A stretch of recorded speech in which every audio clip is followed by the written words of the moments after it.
Good morning and a very warm welcome to all the distinguished speaker, faculty members, delegates and participants to the day 2 of Manipal ID Update 2026.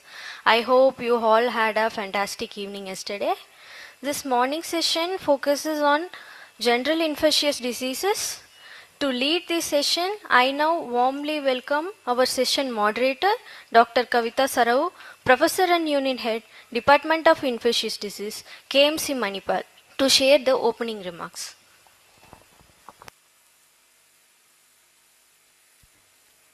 Good morning, everyone. Esteemed faculty members, colleagues, and postgraduates, attendees who have joined online.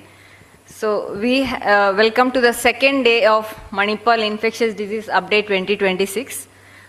We are very thrilled to have audience and attendees bridging the gap between the physical conferences and the digital space these days.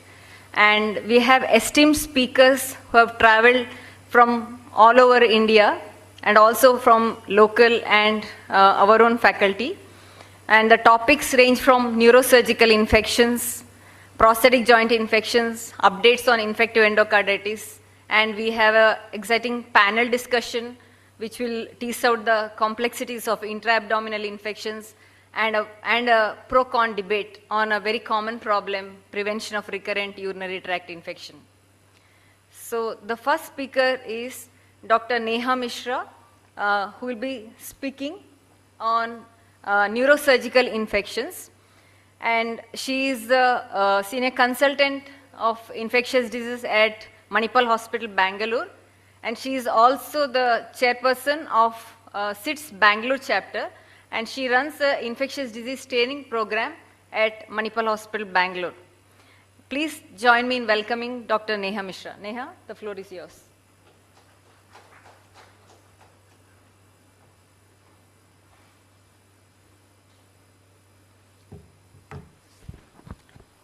Namaste. I'm Dr. Neha Mishra. At the outset, I would like to thank everybody who has been, involved in organizing this conference to give me this opportunity.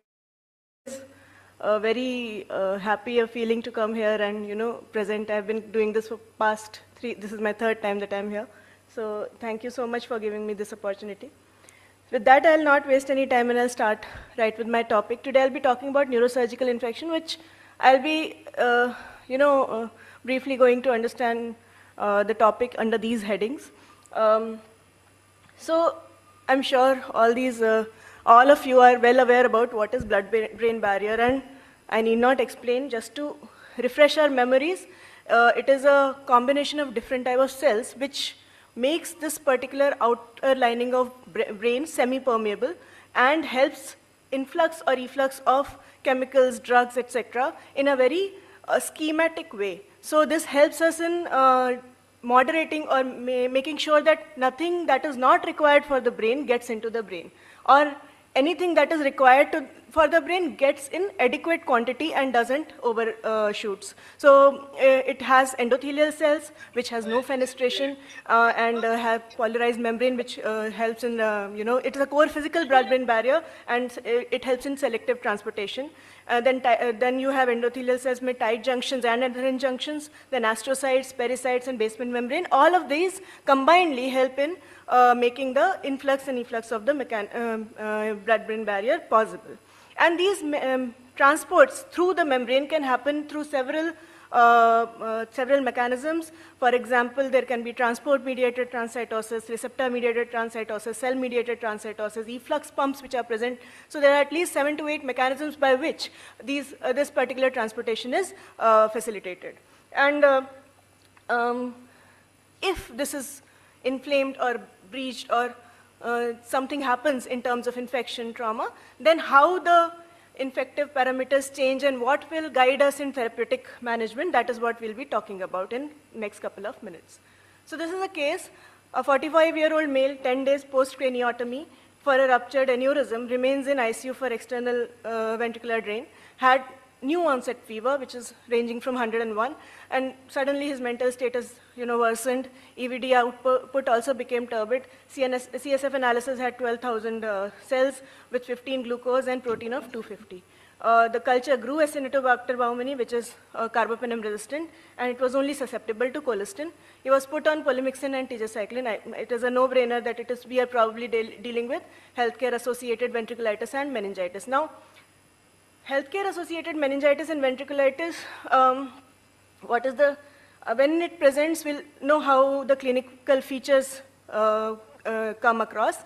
So it is very easy if somebody is presenting a fever, altered mentation, and our classic clinical triad where you have stiffness of neck and delirium, fever, etc., with some CSF reliable findings. And if the culture is positive, nothing like it. But that's not always the situation in your HAVM. There are subtle localized hardware-specific symptoms that you'll be seeing. Post-operative inflammation will be confusing you with whether it is infection or inflammatory response. Sometimes CSF will not give any answers, it will be sterile. High rates of culture contaminants is also positive because of instrumentation. So all these things requires a diagnostic funnel which will help you in making a correct diagnosis and reaching and approaching these patients in an adequate way. So the term healthcare associated is preferred over nosocomial because there is a different set of things that can cause infection in the meninges. You can have a CSF shunt related infection, you can have CSF drain related. If there's some hardware like intrathecal pump or DBS hardware which is put in for Parkinson's, that can also cause infections. Plus trauma and surgery, of course, can cause specifically neurosurgical post-operative and HAVM. Now, these things, all these four things which I'm mentioning may not be presenting in a same fashion. They may have different type of symptoms. For example, if there is a shunt in situ, depending upon whether it is going into peritoneum, atrium, pleura, where it is going, the symptoms may differ. So somebody who has a shunt leading to the peritoneum, they may have a peritonitis with fever. Altered mentation may or may not be there if the lower end alone is infected. Plus, if somebody is having pleuritis, then they may have, pleural shunt, then they may have pleuritis. Bacteremia or sometimes glomerulonephritis can happen with VA shunts. So all these things, this will have a different set of presentation, while if there are EVDs, they will only present with worsening mental, predominantly present with worsening mental status or fevers, which will have plus minus CSF changes. Trauma or neurosurgery, if somebody has new headache, meningeal irritation, and again CSF abnormalities, then you can label it as HAVM. But fever alone is a very poor marker or a weak marker of meningitis. So how do we proceed to diagnosing it? Neuroimaging is absolutely mandatory. MRI, which is diffusion restricted, diffusion weighted MRI is very important for assessing the ependymal and meningeal changes. Apart from that, we should be doing CSF analysis. So one thing we should remember is CSF analysis in some of these cases actually can be normal. So CSF analysis being normal should not make you think that they don't have a HAVM or meningitis. So apart from that, we can do a CSF biochemical markers like lactate, CSF procalcitonin for bacterial infections, and fungal markers like BDG and galactomannan, which we do elsewhere as well, can be done for this. So again, coming back to the pitfall, there is a normal paradox and there is an abnormal paradox. CSF cell count, as per IDSA 2017 guideline, normal CSA cell count or glucose protein cannot reliably exclude your infection. Similarly, abnormalities may not definitely indicate an infection. So this is something that you should remember. And if at all we have given an antibiotic and then we are doing a gram staining, there is a high chance or likelihood that you may have a false negative result. So we do have several biomarkers which I'm sure you already will be using. For example, lactate has been studied since 2008, early 2000s. You have studies from then on.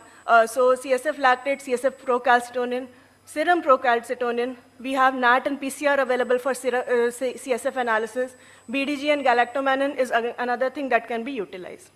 Now talking a little bit about procalcitonin, because it did not have as good data as it has probably now. Still, the numbers are very less, and number which we want would be higher to come to a good conclusion whether there is a good chance of utilizing it as a clinical marker or not. So they say that procalcitonin is very good for pediatric bacterial meningitis assessment. It is 90% and 92% sensitive and specific for pediatric population, as per this study which was published in 2025. Yeah. And this was a meta-analysis which was published in 2024, which looked at diagnostic accuracy in procalcitonin in bacterial infections of CNS. They also looked into the sensitivity and specificity. Amongst the adult, they found the sensitivity was 89 and 81%, and specificity was 81%. Children, it was slightly higher, as I told earlier.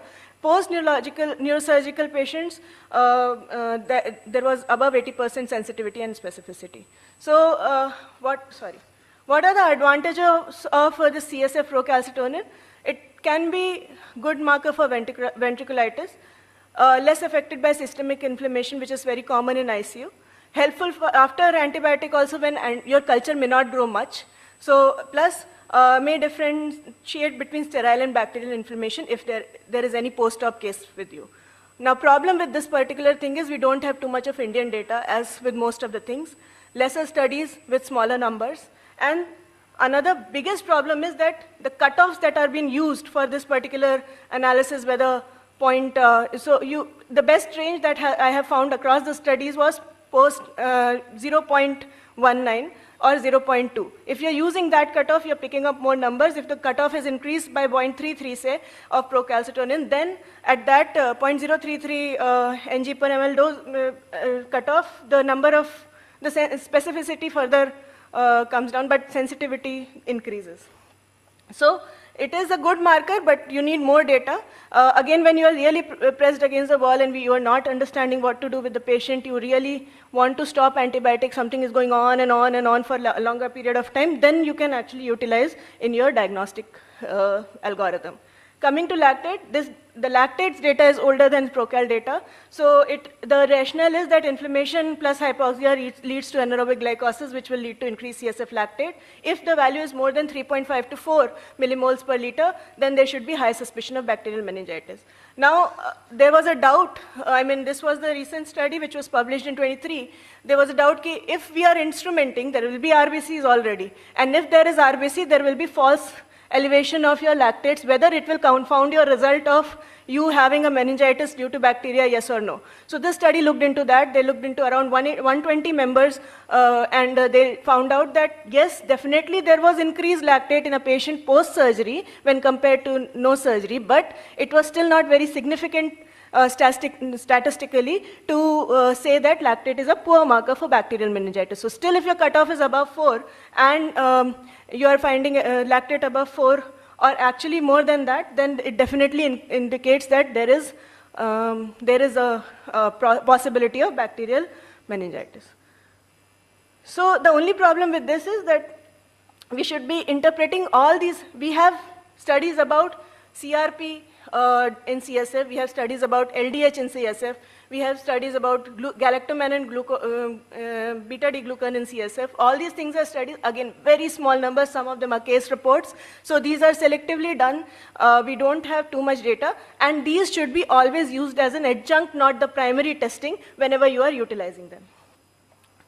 Now, neuroimaging, definitely brain MRI, as I told you, is necessary thing. You cannot negotiate on that. You have to figure out whether meninges are involved, whether there is a hydrocephalus, yes or no. Why hydrocephalus is important, I'll talk in a couple of minutes. But you should understand the intracranial abnormalities that's happening, and MRI is the best modality to do so, and diffusion-weighted MRIs are always better.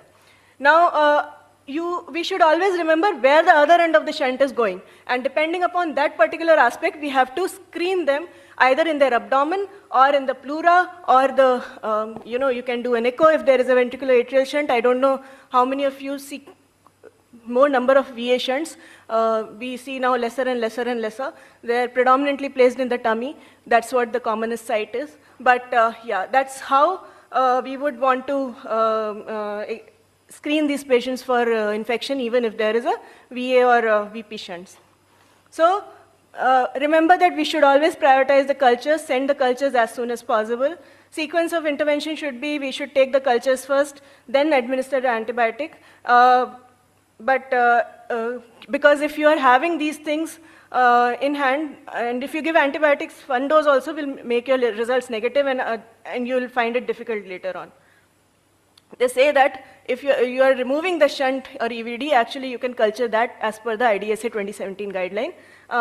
Unfortunately, they have not been reviewed. It has been almost we are in 26 now, it's almost 9 years old. But recent literature, there is not much information about whether we should be doing that or not. Previous guideline do endorse doing culture. So remember, certain cultures or certain culprit organisms like Propionibacter grow very slowly and may flag positive at day 10. So doing a culture of CSF and discarding the sample as per norm in 7 days may actually give you a false negative result and confound your clinical findings and make your diagnostic evaluation little incomplete. So ensure that hold the cultures at least for 10 days, that's a mandate.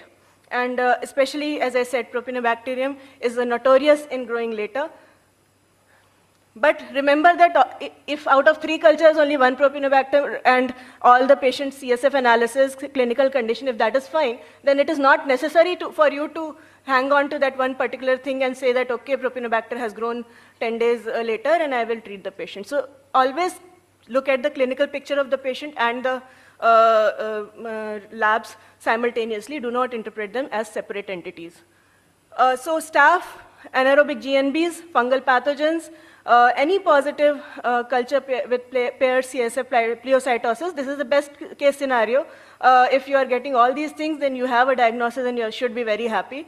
Normally, this doesn't happen. We are only involved, ID physicians especially are only involved when all this is done and they don't find an answer, then they say that tell us what to do. But in such cases, we have to bank on our clinical judgment and other interpretive reports to figure out how to manage and deal with that patient. So cons, and if it is only cons growing, if it is only 1 Propionibacter growing and clinical picture is not looking like an infection, then you can ignore these things. Even the guidelines are endorsing that.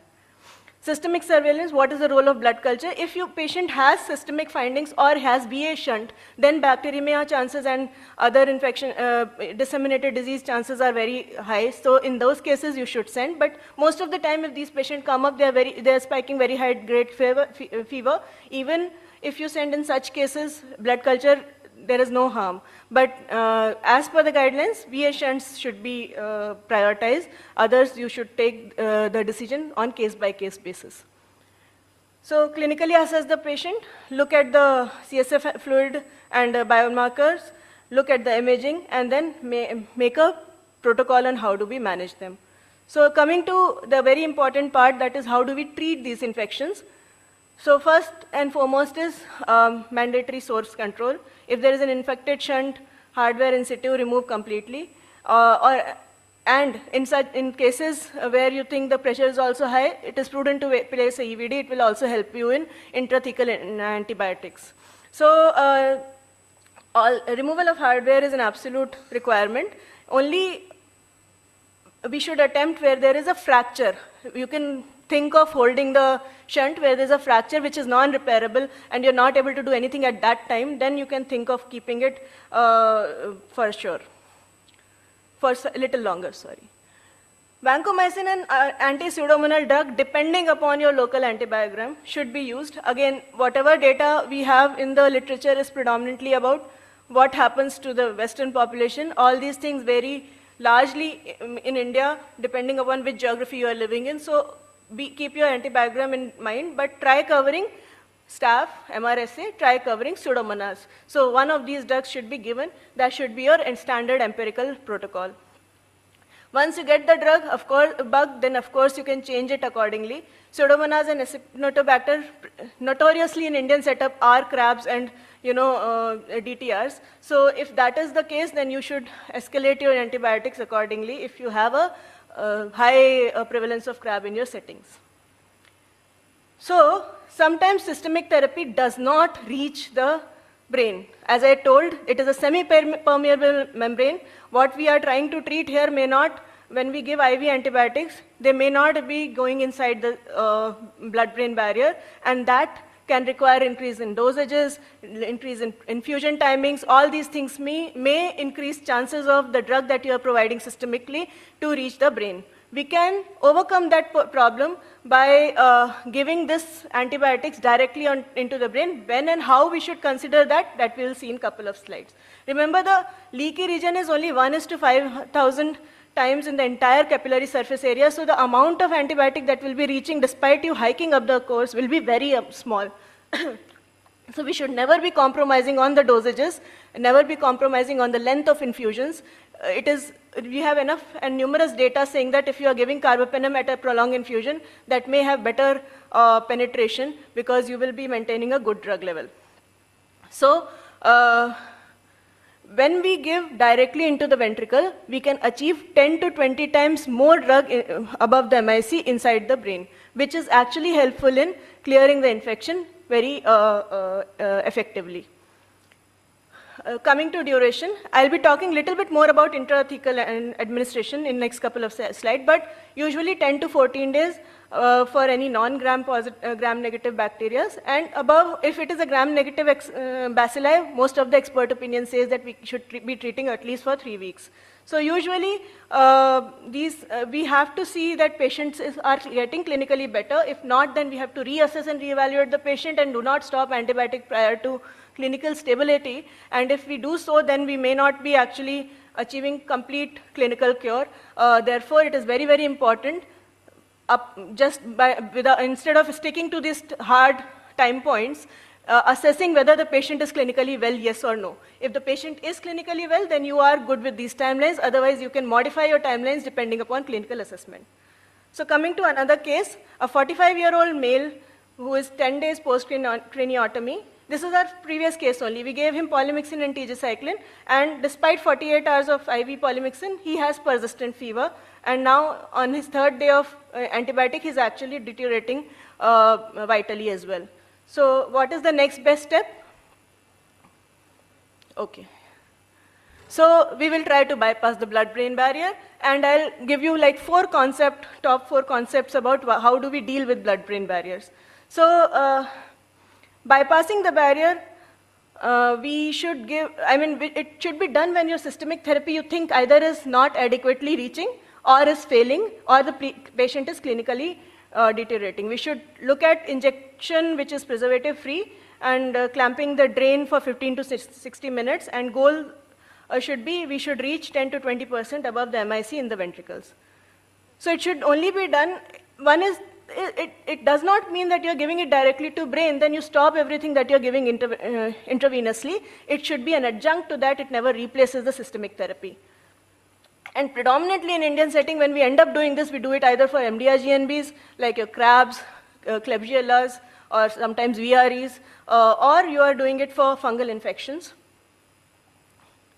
There is another inflammation paradox. When we start giving IV antibiotics, during inflammation, this particular blood-brain barrier is leaky. When the inflammation starts to settle, the leakage stops and the drug that was penetrating better during the inflammation may not be penetrating as well.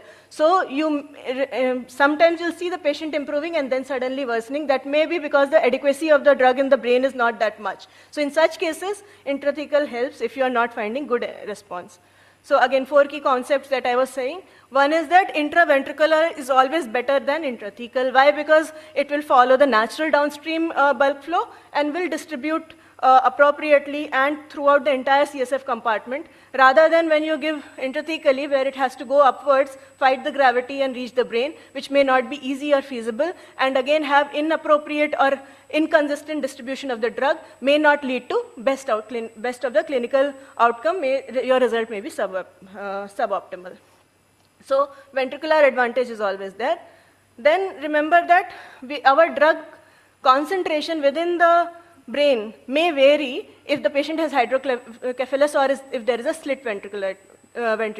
So if you are giving if you have a normal compartment of your ventricles, the 300 ml is the volume that they hold, and then in those cases, our dosages may be the normal given dosages.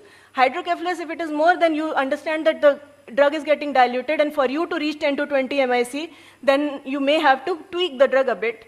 And then slit ventricles, you can have toxicities, more risk of chemical meningitis. In such cases, ensure that your drug quantity is lesser. We'll talk about that concept later. So this is to understand that the volume of the ventricle may actually make your drug less advantageous or more advantageous depending upon how you are, what is your clinical picture.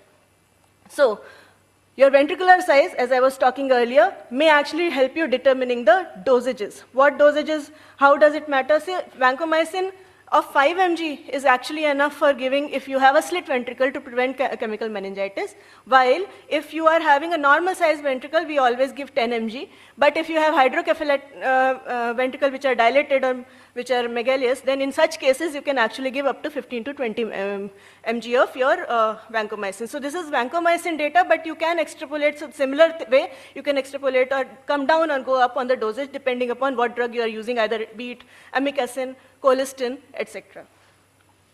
Then third is, remember, bulk flow is the goal. So when you have, I'll put it very simply, don't get confused with the diagram.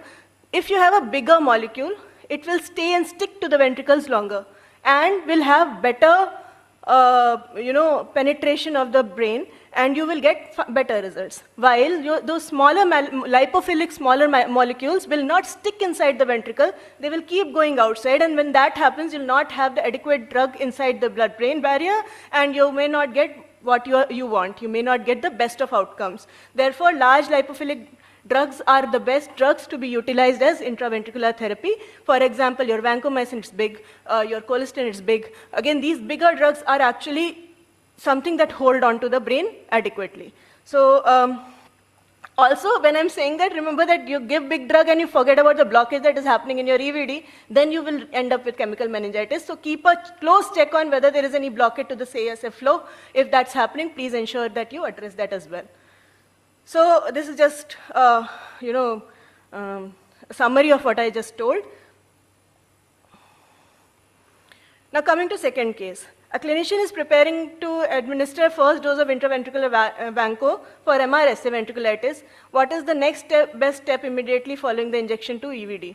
Can anybody answer? Open the drain immediately, flush EVD with 20 ml of NS, clamp EVD for 15 to 20 ml, 20 minutes, or aspirate 5 ml of CSF every 15 minutes. Any? No students, I can't ask my seniors. Okay. So, okay, just to deal with that concept. We should remove CSF of equal drug volume. So you should maintain isovolumetric approach. Then you should administer similar amount of preservative-free drug, and do not flush, do not aspirate, or do not do 15 minutes aspiration. So it should be an isovolumetric transaction between the removal of the CSF and giving of the drug, and try using isotonic preservative-free drug as far as possible. Of course, sterile goes without saying. So another thing that now people do very often is, if they find that there's a lot of muck inside the brain or ventricles, they do something called lavage. So they keep doing this lavage to clean the ventricles and reduce the disease burden, apart from giving intrathecal antibiotics to them. So clamping is very critical, and it should be at least for 15 to 60 minutes, if possible. And if you can, you think that intracranial pressure is not going to be a problem, you can extend it up to 60 minutes if 2 hours if the patient tolerates. And what we are trying to do here is, we are trying to prevent the sudden gushing out of the drug, and trying to maintain some therapeutic level well within the brain. Unclamp if you have any signs of raised ICP. If you're not monitoring, then you have to keep a close watch on the patient's sensorium. So usually the dose interval that we use is every 24 hours, not routinely, but we can do a therapeutic drug monitoring, and what we target is trough concentration above 10 to 20 MIC of jet MIC. So Now again, coming to third case, a patient who is receiving intraventricular antibiotics develops myoclonic jerk during the course of treatment. Which of these drugs have maximum propensity to cause seizures? Okay, again, in the want of time. The major contraindication, what we should not do is beta-lactams are generally not given as intrathecal because they have high risk of confusion, myoclonus, status epilepticus. Again, the drug which are otherwise penetrating the brain well, you need not give them systemically and intrathecally as well. So there's no point in giving fluoroquinolone, linezolid, your rifampicin, that you give systemically also, it will go equally well to the brain. So these things may increase the risk of neurotoxicity, and that's why they should be avoided as far as possible. Now, amikacin, amphotericin, colistin, dapto, all these are large molecules, and they are the best molecules to be used as intrathecal antibiotics. Coming to my, I think, last case, a 55-year-old female with ventricular VP shunt underwent revision surgery. She is currently fine, afebrile, stable, and one of the 3 samples that they sent earlier grew Propionibacterium acnes. CSF cell counts and glucose were absolutely normal. Patient was otherwise normal clinically and lab-wise. The only thing that is problematic is that culture bottle. So what will you do? So again, we should remember that these are the common contaminants, and we should always take these things in comparison to their clinical picture as well. And multiple positive cultures or gram stains with a normal CSF count with lack of symptoms, you should always think of colonization and change of the drain rather than treating them rigorously. And of course, if there are clinical symptoms, no matter what's growing, you have to treat it. Okay, sorry, I did 4 and 5 instead. So a 42-year-old male is he is getting IV intraventricular vancomycin, and he's clinically improving. White blood cell counts are 850 when they repeat the CSF. So which was increase in number from 400, which was prior number. So while CSF culture from last 3 days were negative, so increase in last 3 times were negative. So what will you do? Will you change the therapy? You will consider this increase in pleocytosis as a non-response? No, we should not be. We should continue the current therapy and look at the clinical parameters rather than the non-clinical only numbers. So remember, we should always keep in mind that when we are giving something intrathecally, there is always a risk of chemical ventriculitis. So the number of cells that is in the brain fluid should not be the best indicator for how you are managing them. Okay. So VP shunt is removed. So this is basically when should we safely re-implant the shunt. So as per guidelines, we should be doing it. If you have a GNB or staff, then we should be doing it in 10 days. This is easier to see, that's why I will remove that. That's from guideline. So day 3, if you have something that is usually a colonizer like cons or Propionibacterium, day 3 pay, you can go ahead and, if you have a negative culture, normal CSF, you can go ahead and re-implant the device. If you have cons, or Propionibacterium with abnormal CSF and negative repeat cultures, then day 7. And if you have all those terrible organisms, then wait till day 10 post negative cultures. So probably those are the commonest one that we see. So yeah. So this is the pathway. I have already covered it, but then try to give intrathecal if the IV systemic antibiotic is showing no response. These are the dosages. You can easily find them. CSF analysis need not be done every day. It is not mandatory. Do not assume single cultures of a contaminant will be, with no other problems, will be a pathological bug. And definitely monitor the clinical parameters.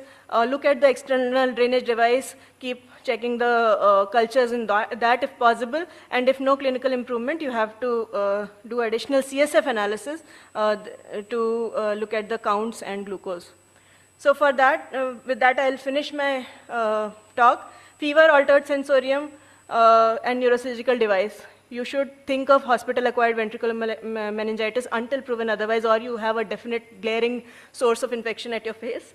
Negative culture does not exclude HAVM, especially after prior antibiotics. Early recognition, and if you are giving appropriate active CNS active therapy, then you will be able to improve the outcome of the patient significantly. And intraventricular therapy is a very good adjunct and a good, option for non-responding HAVMs. This is my team, and I'm really thankful to God for having them in my life. And I had a very beautiful stay in Udupi, so thank you so much. Now the stage is open for questions. Any questions, I'll be happy to answer. Sorry.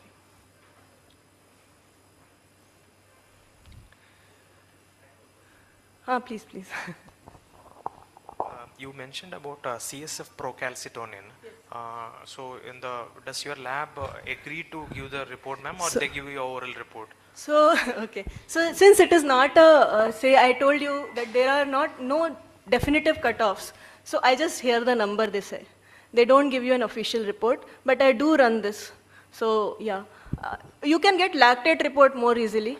That will be easier.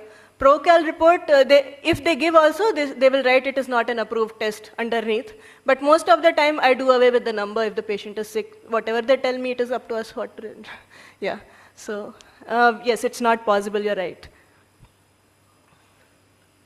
Okay, thank you so much, thank you. Thank you, ma'am, for that informative session.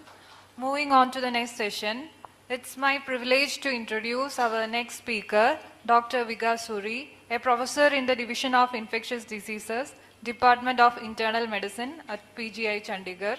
Today, he will be speaking on the topic, What's New in Infective Endocarditis? Please join me in warmly welcoming Dr. Vikas Suri. Off to you, sir.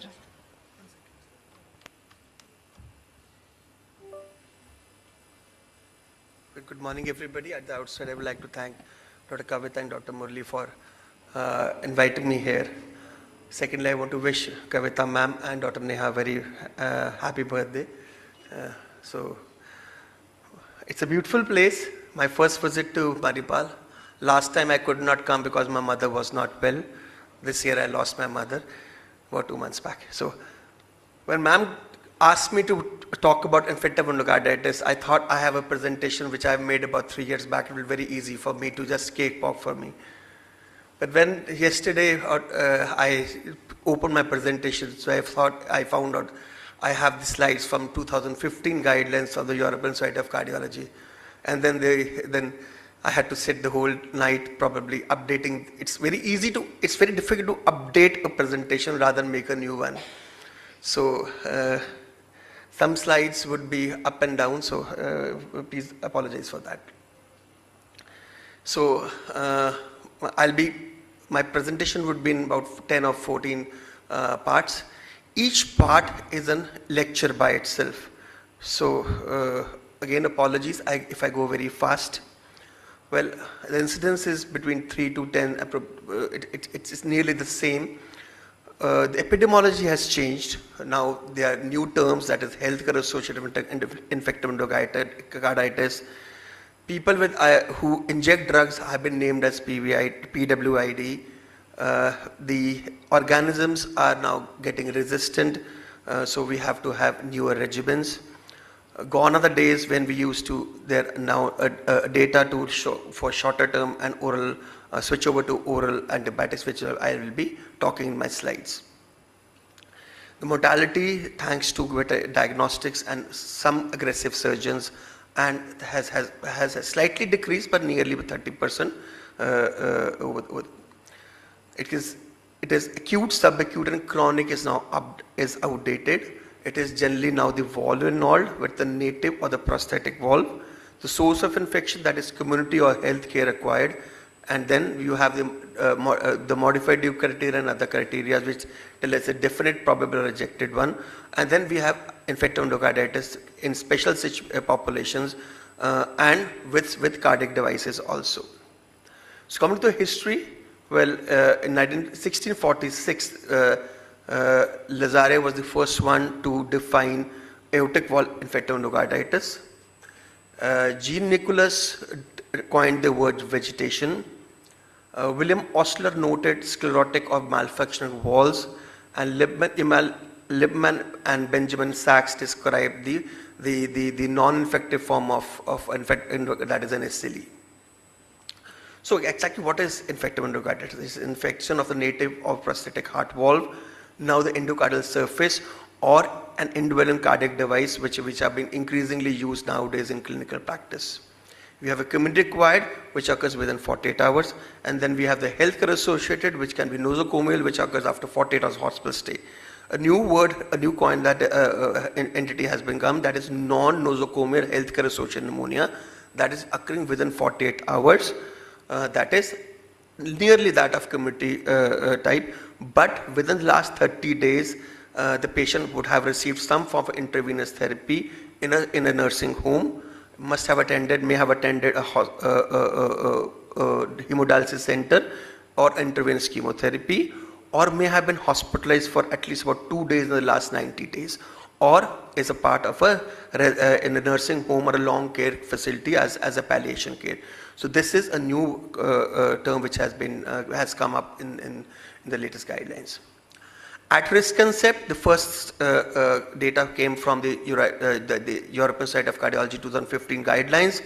Well, the 2023 guidelines further added some newer risk factors, and they are the cardiac risk factors and some non-cardiac risk factors, and they divided the patient into high risk, that is any person who's got a previous infective endocarditis, who has a prosthetic valve, who have ventricular assist devices, congenital heart disease not involving the congenital valve abnormalities, untreated congenital heart disease, and who are treated with shunts, because these create endothelial damage and predispose these patients to infective endocarditis.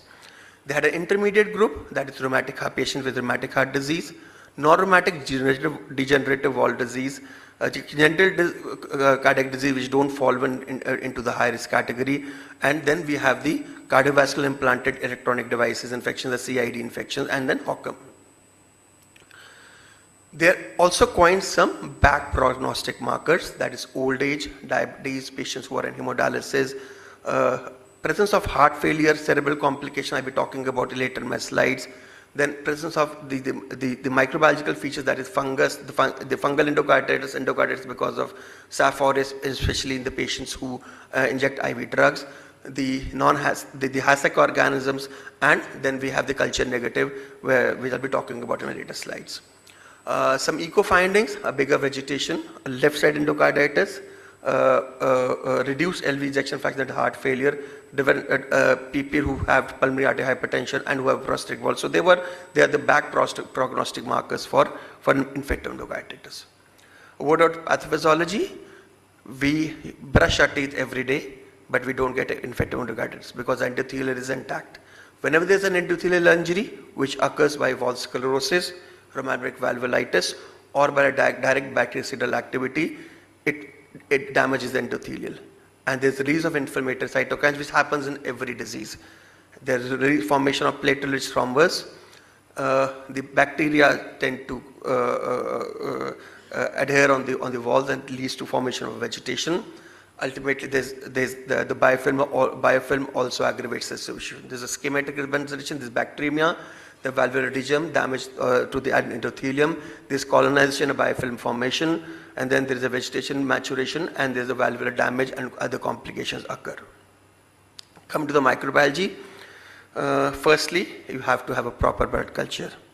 It remains the cornerstone of diagnosis of infective endocarditis, ideally taken before the administration of antibiotics. At least 3 sets of cultures to be taken from a peripheral vein at 30 minutes intervals, each containing at least 10 ml. The volume is also important. Both incubated in both aerobic and anaerobic atmospheres. It may be collected at any time, irrespective of the peaks of fever. Gram stain serves as the initial step, and nearly all blood cultures, especially when you are diagnosed staph endocarditis, should be positive. A single positive culture should be regarded cautiously. A word about streptococcal infective endocarditis, the classical, the oral streptoviridins. Then we have the group D, that is Galleriticus and bovis, which are more common in patients who have colonic cancer. They come from the gut. We have Staph, the cons is the most common. Most common isolate in prosthetic valve endocarditis. It predisposes to biofilm production and high rates of abscess formation. Then we have the enterococcal endocarditis, most common in elderly and chronically ill patients, and the ominous sign is that increasing resistance to vancomycin, monoglycosides, and ampicillin. Blood culture negative endocarditis. In our cohort of about 199 patients, which were published by my colleague Dr. Panu from PGI, we had about 30% patients who were culture negative. So causes of culture negative is that if the culture has been sent inappropriately, that the antibiotics have been administered before these cultures have been sent. Then we have some fastidious, slow-growing organisms. I'll be talking about them. Fungi, right-side endocarditis, and endocarditis in patients with a permanent pacemaker. The ominous sign is that it leads to a delay in diagnosis and often a delay in initiation of treatment. So these are the various fastidious organisms like Brucella, Coxella, Bartonella, and the diagnosis is generally by serology. And I'll be talking about the very molecular method, that 16S RNA, 18S RNA. In our hospital, as a protocol now, we send 16S RNA the day the patient comes and the IE is suspected. So we send the cultures and the 16S RNA, we store that sample, and it has helped us diagnose at least 20% of patients who were culture negative initially. So it has helped us actually in pinpointing the infection. We have Mycoplasma, Legionella, and fungi, and then we have the mycobacteria. Very rare to cause TB endocarditis. We had probably one CPC which was done about 6 months back. There was evidence of valvular involvement by tuberculosis also. I've already talked about 16S RNA and its value, and this was a study which was published which showed an advantage of adding 16S RNA. They sent the valve culture and it is 16S RNA. They were able to find out more organisms in patients who were culture negative. So this actually helps us. This is a algorithm which has been proposed by the European Society of Cardiology 2023 guidelines for diagnosing infective. So culture is positive, then it becomes our life. Then we can do the various resistant testing, and then probably depending on the we can give the. If the cultures are negative, then we can probably rely on the serologies. Some organisms, as ma'am has show delayed growth, so that has to be kept in mind. I've already talked about 16S RNA. NGS is coming out, but NGS has its own negatives and positives. It has to be, the results have to be taken. They're actually, you need interpretation of NGS is very, very important. Come to clinical features, nothing much has changed. But now more and more diagnosis, atypical features like we had 2 or 3 patients who just came with PU without a murmur. Echo showed evidence of infective endocarditis. We had one patient who had a PU for 2 months, and she was a teacher in a hospital. Suddenly one day on my rounds, our head of unit noticed oscillatory nodes, and that changed the diagnosis for infective endocarditis. So it occurs in PU also. In this study, the most common feature was fever, followed by new murmur, ESR, and elevated CRP. We have the classical oscillatory nodes, which are painful. Erythematous nodules are tips of fingers and toes. Then we have the Janeway lesions and the Roth spots. Though they are not present in all the cases, but during clinical rounds, they are soft clinical markers. If you find them, you clinch the diagnosis. In developing countries, now because of increasing drug abuse, we see more in endocarditis in younger patients.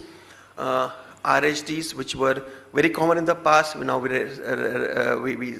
see it very less common. Prior antibiotic use, because the over-the-counter use of antibiotics leads to delay in the diagnosis and probably leads to more resistant organism. So this is some differences in developing countries. Well, fever is a cardinal symptom for IE, but there can be IE which doesn't have fever. This was a study about euthermic endocarditis, and they found out that the 1 year and the 28-year mortality and morbidity were the same, but the need for surgery was more common in patients with euthermic, probably because of a delay in presentation and the diagnosis and initiation of treatment. So probably the mortality is near the same, but the need for surgery is increased in these patients. Come to diagnosis. Echo is the cornerstone for diagnosis still in IE. It should be repeated in after 5 to 7 days if the initial echo is normal or it is inconclusive and the suspicion remains high. The advantage of echo is a good diagnostic accuracy, especially in native well lung endocarditis. The transephageal helps in diagnosing prosthetic valve and the cardiac device associated endocarditis. It can help in embolic risk assessment It is available with ease at the bedside. It can be done in unstable patients, used for follow-up, and most importantly, no radiation. Disadvantages that we can't assess the right ventricular outflow tract. The perivalvular complication like the abscesses can't be very accurately diagnosed by echo. Limited sensitivity in diagnosing small vegetation, especially in the lead endocarditis, which is missed, and sometimes it is very difficult to differentiate vegetation from a thrombus. And you can't detect the peripheral complications of endocarditis by echo. So these are some recommendations. The green ones are the class 1 indications, with strong indications by the European Society of Cardiology about the use of echocardiogram. We strongly recommend whatever I've already said. These are recommendations in green. There is and the follow-up therapy. They say that whenever you're switching off from IV to oral, which I'll be talking in my later slides, you always do an echocardiography. When you complete your therapy, you should do an echocardiography to show a resolution. So depending, these are the recommendations by the European Society. Because I'm not, if I start reading all the recommendations, they are very confusing. So it's a summary of what I'm saying. Intraoperative echocardiogram is recommended in all patients requiring surgery, and already talked about that we have to repeat an echo after you have completed your therapy. Normal echocardiography, that can be in 15%, especially in small vegetations, especially when you're talking about cardiac device endocarditis, small lead endocarditis, which can have a normal echo. A false positive echo can be because of thrombi, cusp prolapses, cardiac tumors, mixed metachambers, and the important differential remains SLE, that is the myrantic endocarditis. Role of imaging, it has actually helped us. The CT is coming up. It's very good to detect the perivalvular complications.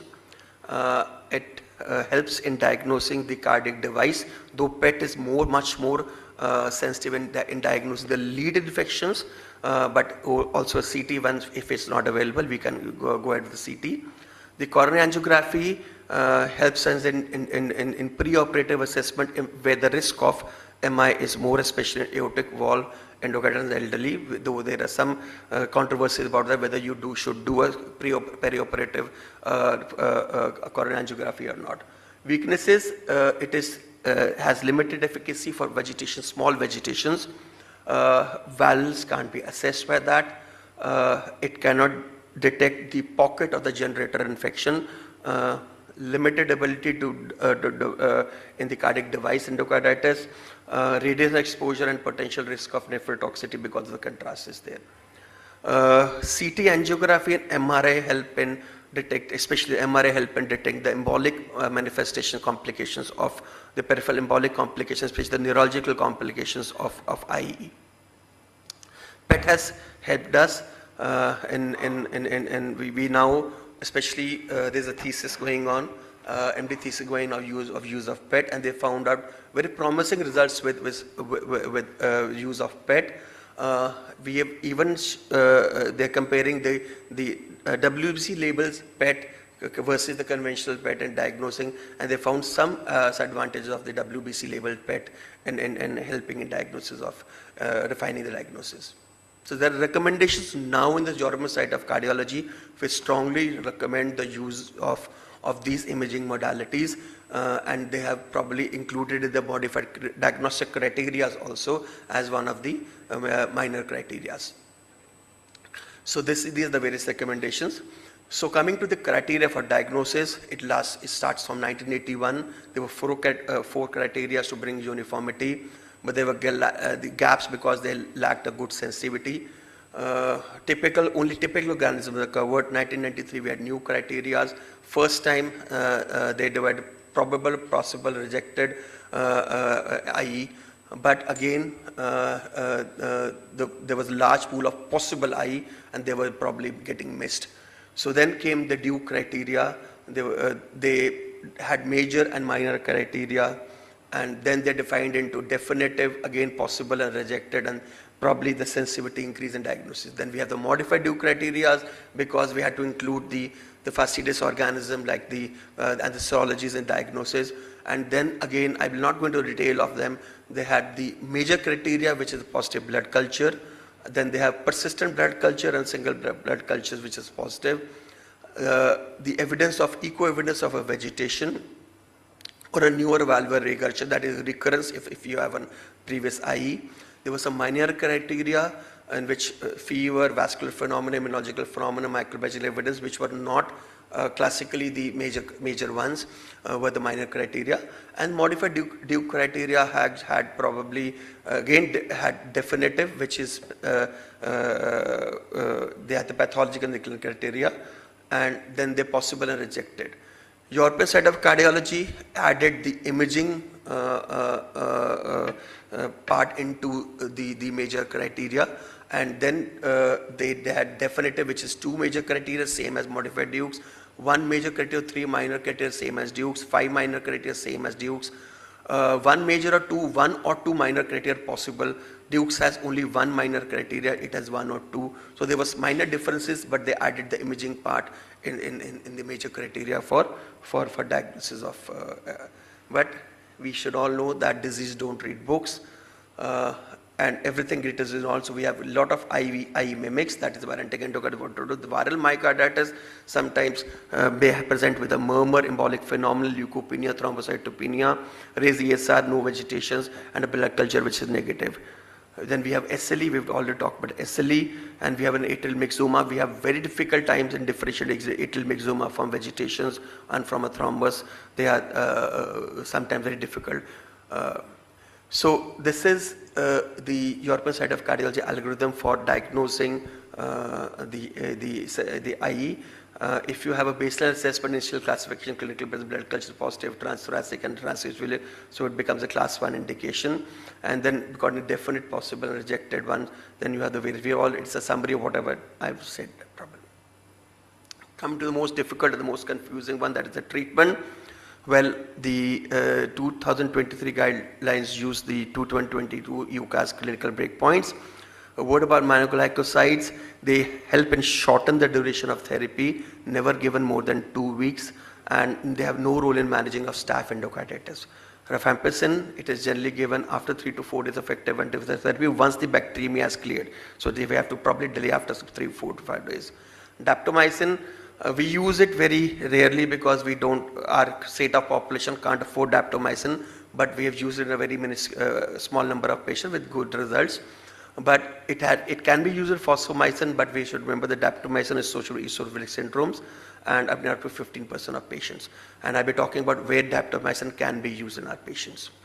We have to understand why do we give long-term antibiotic therapy in infective endocarditis, because the bacteria develop antibiotic tolerance, which is not resistance, but they get suppressed.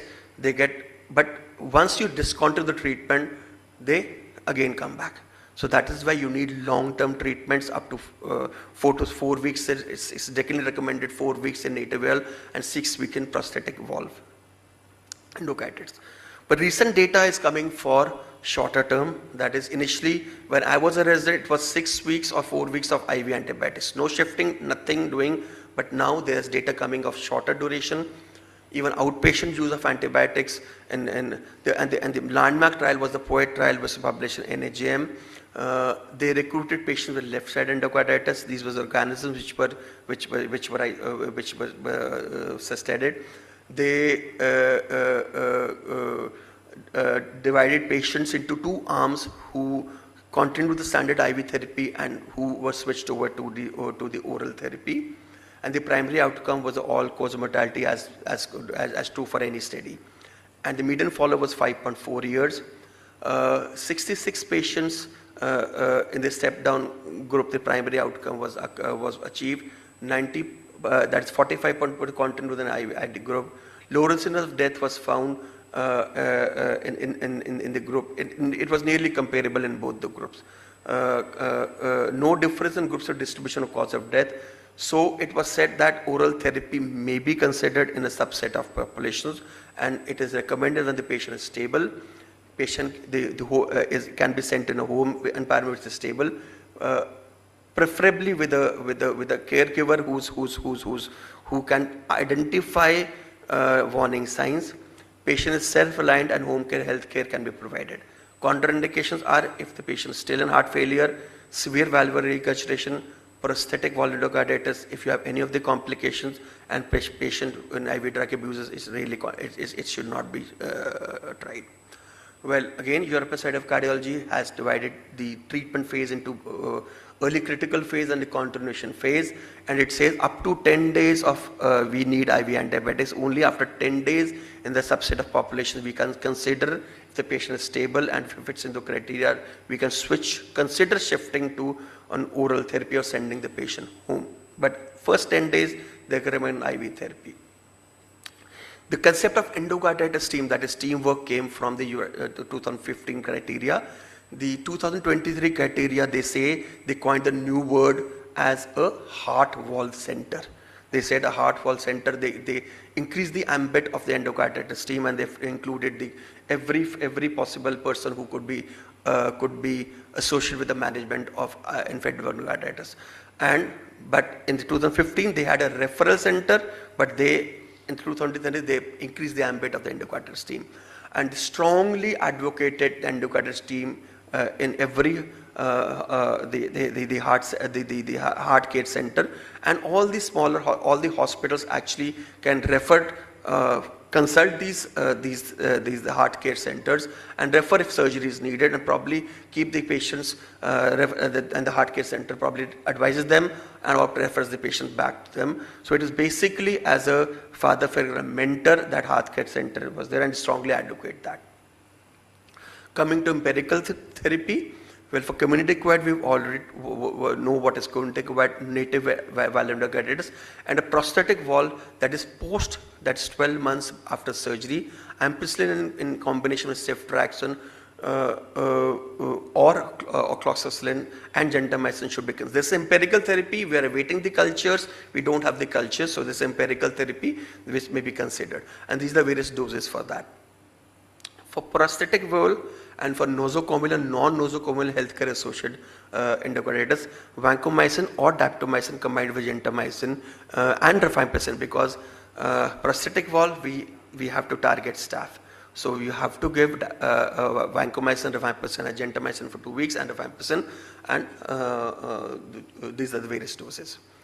For patients who are allergic to beta-lactams, and both for native valve and prosthetic valve who are allergic to penicillin, cefazolin or vancomycin. We don't use cefazolin in our hospital. We use vancomycin because we got very good results, and we have the facility of TDM monitoring, so we can actually it helps us a lot. So we use vancomycin. We don't use cefazolin in our hospital as a protocol, which gentamicin may be considered with the following doses. Coming to specific organism treatment, the guidelines has about 10 pages on treatment, and the guidelines so confusing. I tried to simplify it in the next about 5 or 6 slides. So for Streptococcus and Streptococcus galacticus, these are the various doses. They even recommend patients who are penicillin resistant, they can use a higher dose, that is 24 million per units, but as a protocol, because penicillin availability in our part of the country, at least in our hospital, is not very regular. So we have actually changed penicillin to ceftriaxone now. We use ceftriaxone as a routine now for management of infective endocarditis. We don't use penicillin now in our hospital as a protocol we have, and the results are nearly the same. So they even recommend that if you have resistant patterns, you can probably, and here comes the value of TDM monitoring. If you have facilities, then you should, vancomycin should always be guided by the TDM measurements for both the toxic levels, and some experts say that for management of IE you need a higher level, but we stick to the 10 to 15 micrograms as a trough level. So coming to the native valve endocarditis patients who are penicillin sensitive, you can probably give penicillin, amoxicillin or ceftriaxone for 4 weeks as a single therapy, or we could give a 2-week combination therapy of penicillin or ceftriaxone combined with gentamicin. Who are patients who have bacterial allergy, we give a vancomycin for about 4 weeks. For penicillin sensitive natal valve endocarditis, we give we give a ceftriaxone or penicillin for 4 weeks in combination with gentamicin for 2 weeks. Again, for beta lactam allergy, we give vancomycin 4 weeks. For prosthetic valve, everything is same. The duration treatment is 6 weeks. For wherever it is 4 weeks, it is 6 weeks in prosthetic valve endocarditis, especially for first step. For staph, these are various doses. Dose of daptomycin, ceftriaxone, fosfomycin, rifampicin it's everything is there. It's a beautiful article by the European Society of Cardiology.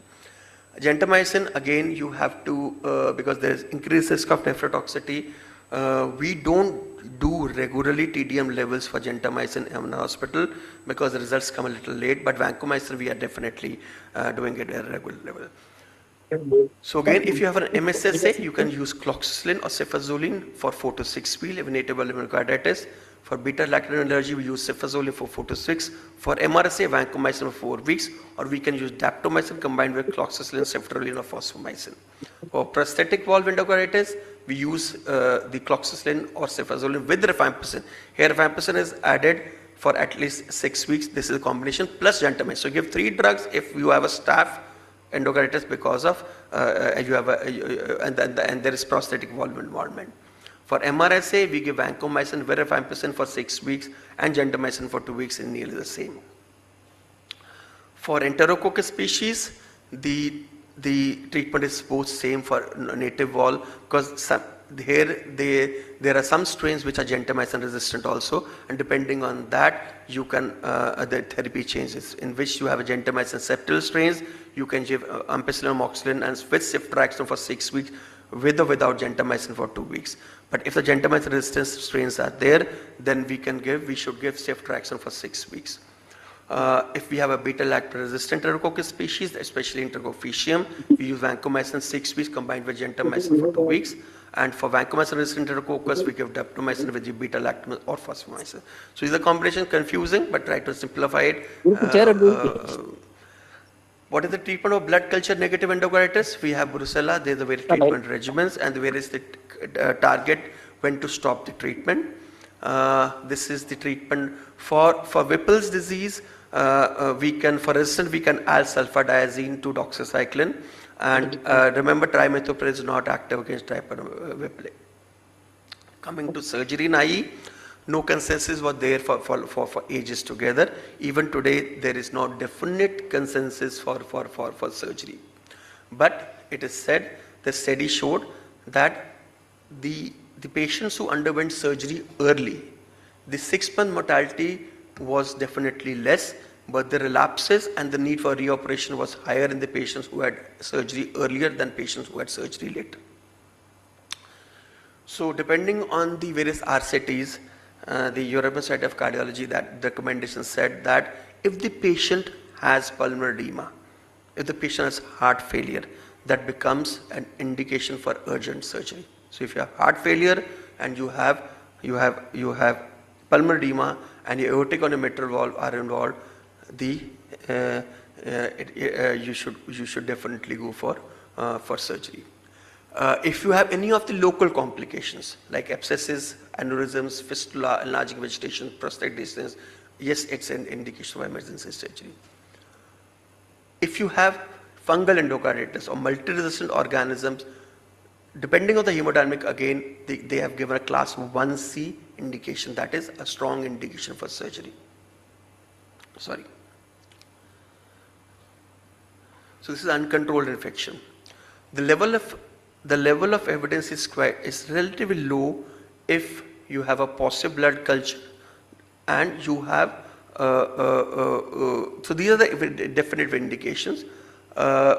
For prevention of embolism, if you have any embolic feature and the vegetation, or if the vegetation is more than 10 mm, you actually it becomes a definite indication for surgery.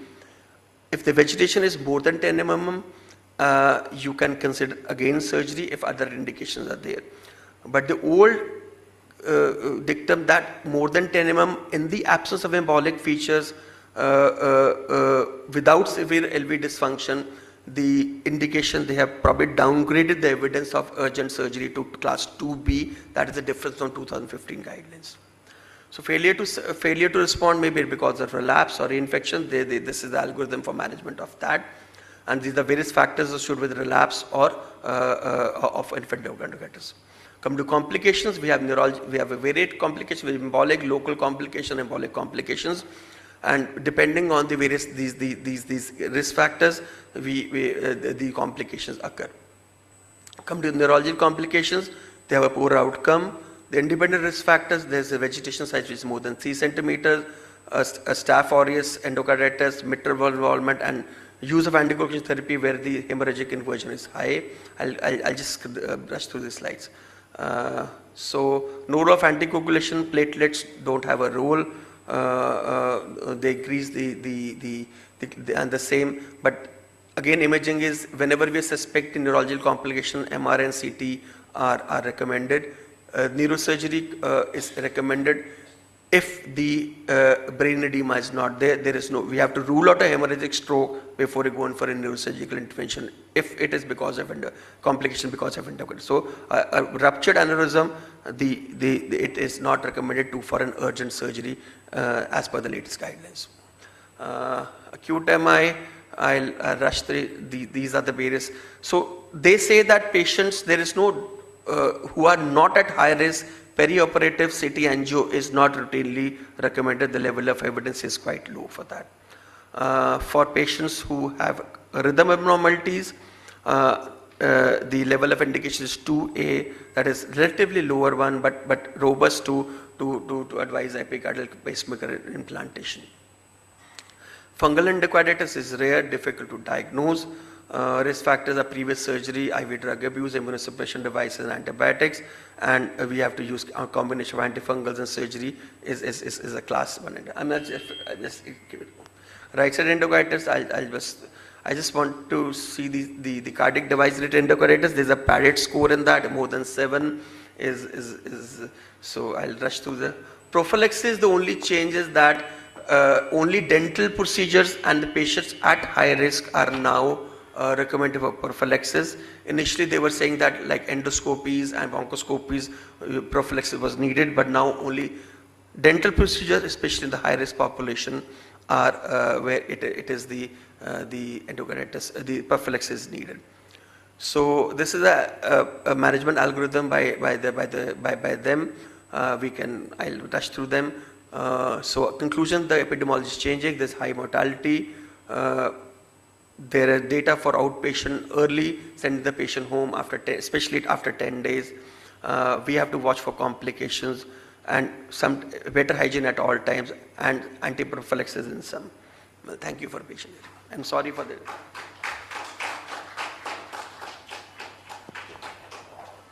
Thank you, sir, for the engaging session. Since we are running late, let's move on to the next session. It's an honor to welcome and introduce our next esteemed speaker, Dr. Deepak Kumar. He is currently serving as an additional professor in the Division of Infectious Diseases, Department of Medicine at AIIMS Jodhpur, and is also the coordinator of DM Infectious Disease Program at the Institute. Today, he'll be speaking on the topic, Approach to Prosthetic Joint Infection. Please join me in warmly welcoming Dr. Deepak Kumar to the dais. Off to you, sir. Good morning, everyone. And at the outset, I would like to thank organizers, especially Kavita ma'am and Murli sir, to invite me. It's my first time in the KMC. Thank you. And I start my presentation with how to approach a case of a prosthetic joint infection. And these are my, you can say, points which I want to discuss. What is the role of a ID physician when I'm managing a prosthetic joint infection? But you see most of the time the patients are admitted in the orthopedic wards. And this is the only surgery which I have seen that if patient is operated by any surgeon, another orthopedician is also interested to operate. Because most of the time surgeon is not operating the patients once other surgeon. But it's not with the this is the prosthetic joint infection. So most of the time when you discuss with the orthopedician, they say, no, there is no infection with my joints. But what happens most of the time when this infection occurs, patient rushes to the other orthopedician.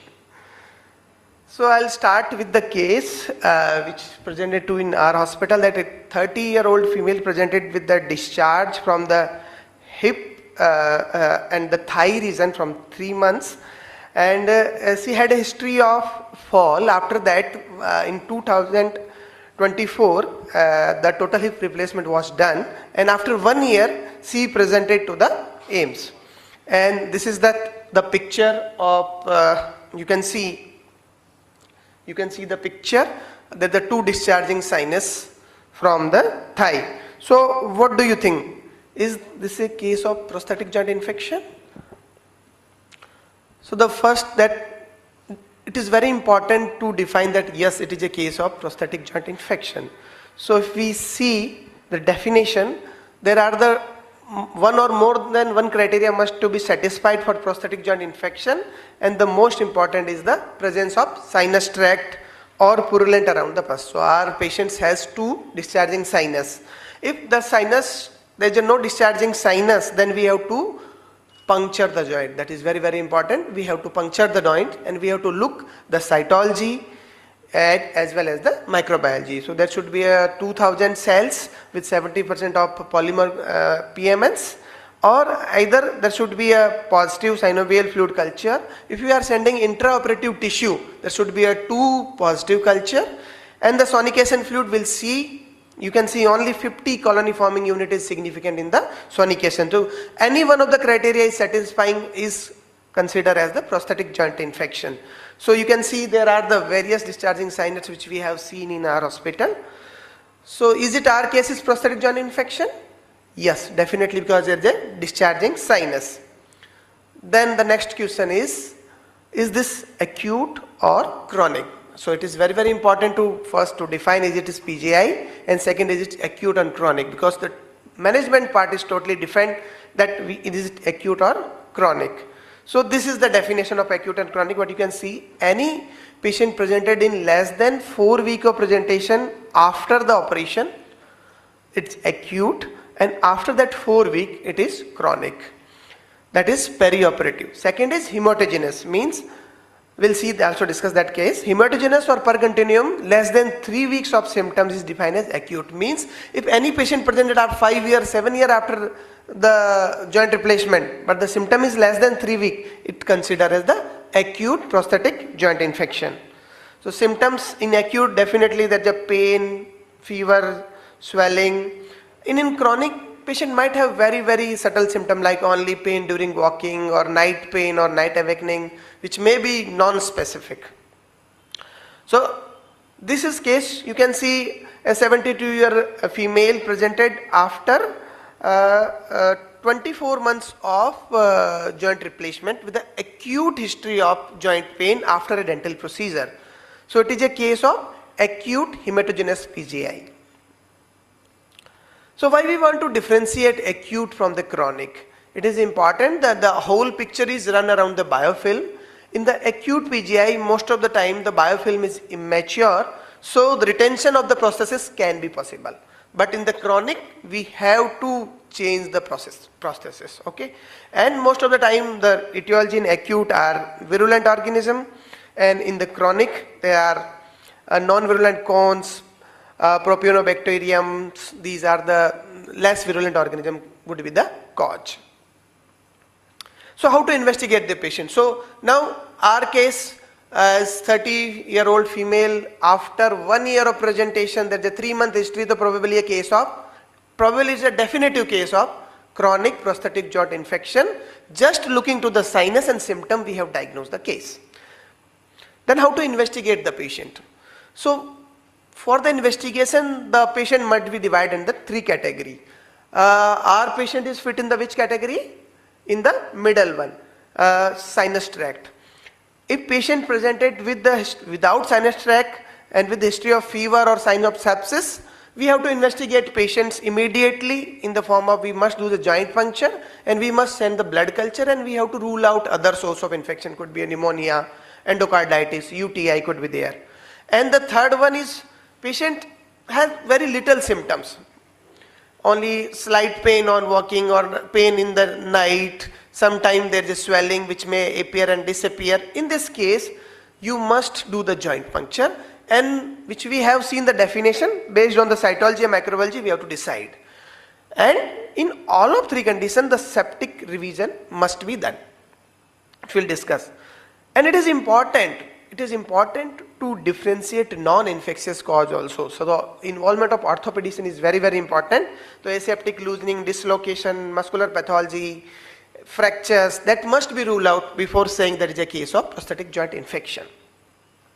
So we investigated the case. Our case has slightly raised ESR and CRP. Blood culture was negative, and then local USG was done to rule out DVT, but there is a signs of cellulitis. So we can say our case of late onset per continuum chronic prosthetic joint infection. And there's a new investigation in the PGI that biofired joint panel can be used, but it's able to diagnose many of organism, but very important, most of the time there are chronic PGIs, and the common cause of chronic PGIs like Crohn's and Propionibacterium, which is you can easily miss. So it is a good investigation in the acute PGI or acute septic arthritis, but not a very good for the chronic. So how to take the treatment decision? It's again, which I have shown you, we have to decide either it is acute or chronic. In acute, the implant retention can be possible, but in the chronic we have to replace the implant. But there are some important questions you must ask even in the acute PGI. There should be a good bone or soft tissue, there should be a stable prosthesis, or there should be a no DTT, difficult to treat organism. If anyone is no, if there is a no good bone, or there is a non-stable prosthesis, or if there is a DTT, we have to go for the exchange of the prosthesis. So it is very, very important. Even in the acute PGI, we might need change of the prosthesis. So what is DTT? This is the specific definition of DTT for the PGI. And again, it's around the biofilm. Rifampicin resistance Staphylococcus, Cipro resistance GNB, and fungi. These are DTT. And these 3 important drugs, one is rifampicin and Cipro and fluconazole, especially for the fungi, are anti-biofilm activity antibiotics. If they are resistant, then it's difficult to treat. So for the chronic prosthetic joint infection, again the similar question which I have shown you have to ask. There should be a stable bone, there should not be a DTT, and there should be a multiple revision. Only then we can decide that patient may go into the 1-stage prosthesis exchange, 2-stage prosthesis exchange, or 3-stage prosthesis exchange.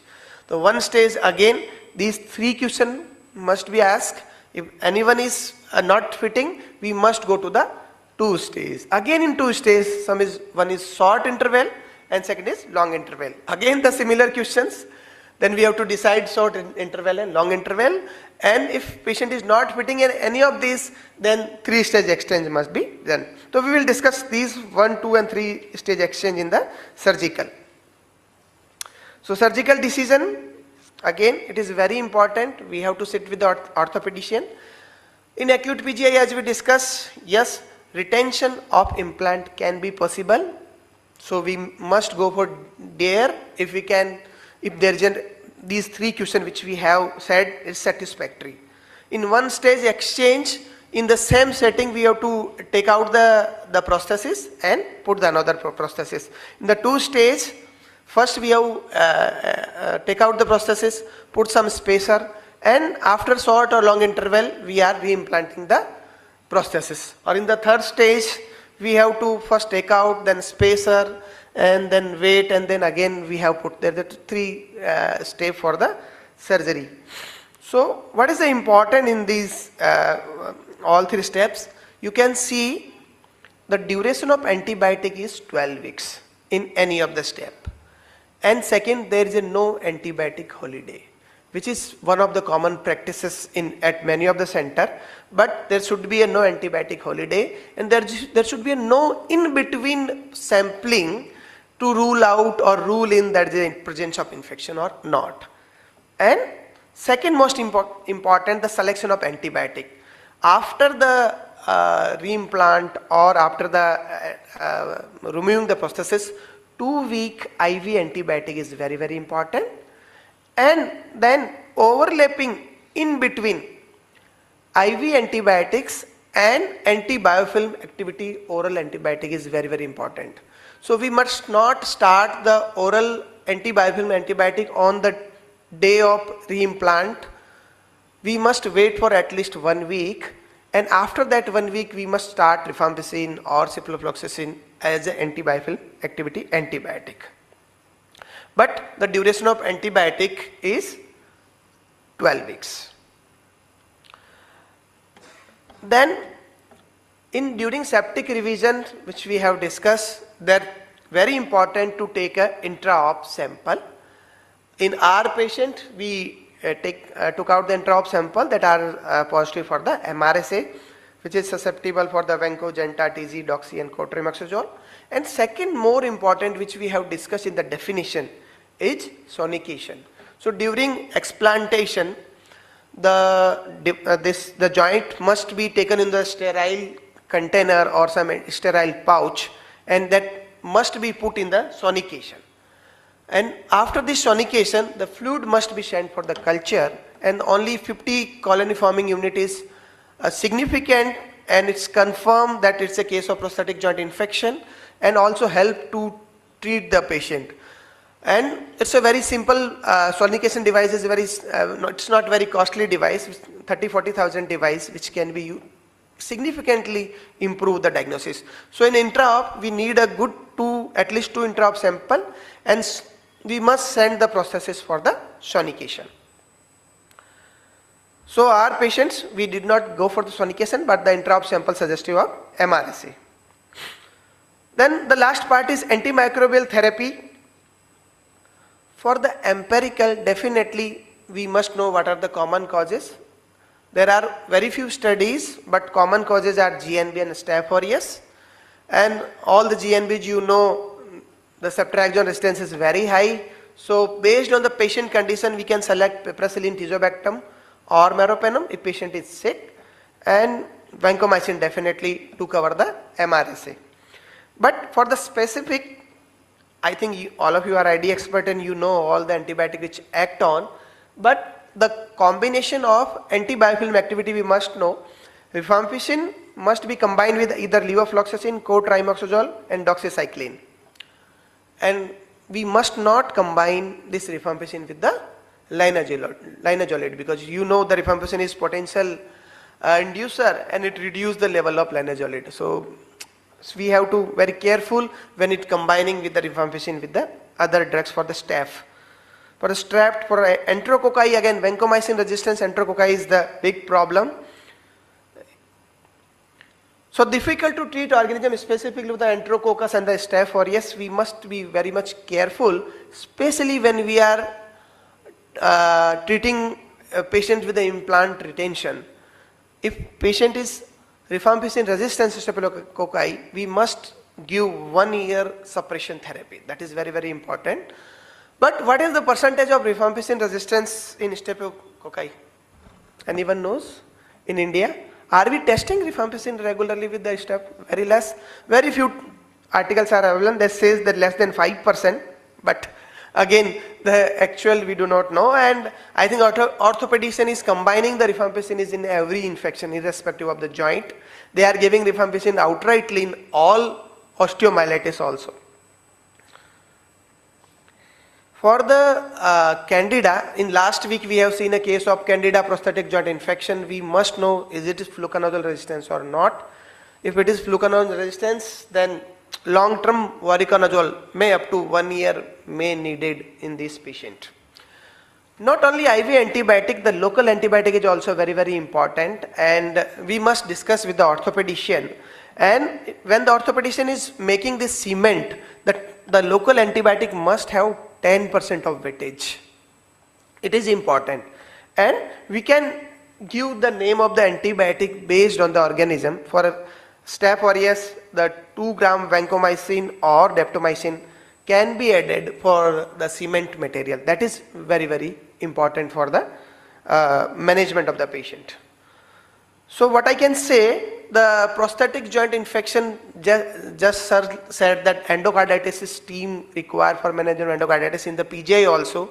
It's not a management of a ID or orthopedician, that the team work with the ID, microbiologist, or as well as the ID physicians and the orthopedician.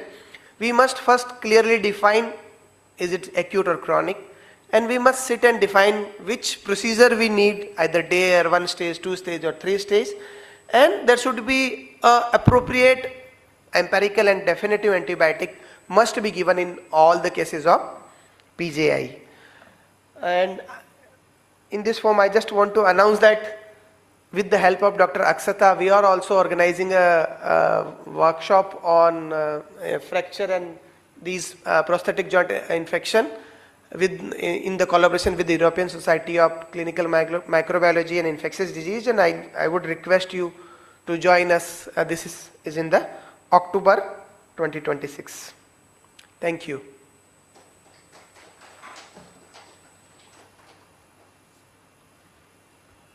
Thank you, sir, for the insightful presentation.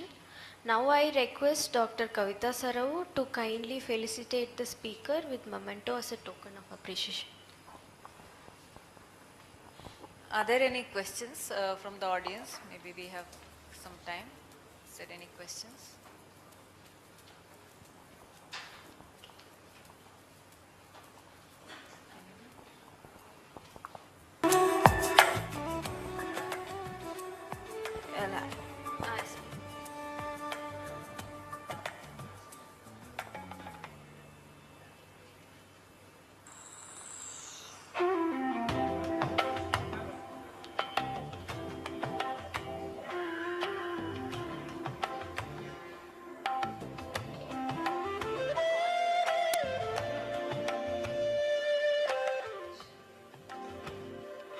I now invite Dr. Neha Mishra on the stage.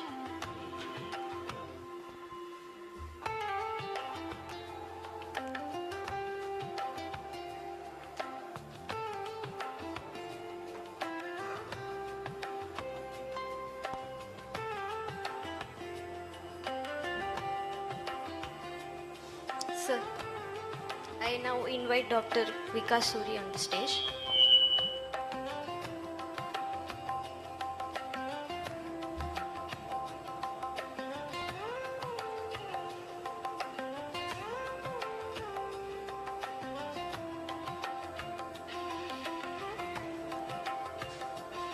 Now it's time for a short tea break. So I request everyone to reassemble here by 11:15 for our next session. Thank you.